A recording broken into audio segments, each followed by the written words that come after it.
Political వెండెట్టాతో పెట్టే కేసులు, రాజకీయ కక్షతో మన జ్యుడిషియల్ సిస్టమ్ని అధికారంలో ఉన్న కొంతమంది వాళ్ళ కన్వీనియన్స్ కోసం వాడుకుంటే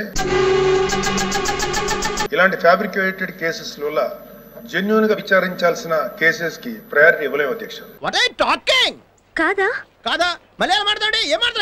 న్యాయం కోసం కావాలని అడిగే సామాన్యుడికి మన న్యాయ వ్యవస్థ మీద నమ్మకం లేకుండా చేస్తున్నాం. మమ్మల్ని కాపాడాలి అధ్యక్ష. మీరు ప్రజాస్వామ్య వ్యవస్థనే ప్రజాస్వామ్య వ్యవస్థనే బలహీనపరుస్తున్నట్టు గవర్నెన్స్ లో మనకి మోరల్ అథారిటీ లేకుండా పోతుంది. ఏమైందిరా? అందుకే మనందరం పాలసీ పరంగా ఇలాంటి పొలిటికల్ ఫ్యాబ్రికేటెడ్ కేసుల్ని ఎదుర్కోవాల్సిన అవసరం ఉంది. ఇలాంటి తప్పుడు కేసులు పెరుగుతూ పోతున్నప్పుడు మనం చూస్తూ కూర్చుంటే మనం కేవలం అమాయకులు పనిష్ చేస్తున్నట్టే కాదు అధ్యక్ష, మన న్యాయ వ్యవస్థ తాలూకు శాంక్టిటీని కూడా డిస్ట్రాయ్ చేస్తాం. మమ్మల్ని కాపాడాలి అధ్యక్ష. మీరు మన రాజ్యాంగం ఎంత గొప్పదే అయినప్పటికీ దాన్ని అమలు చేసే నాయకులు సరిగ్గా లేకపోతే గొప్ప రాజ్యాంగానికి విలువ లేకుండా పోతుంది.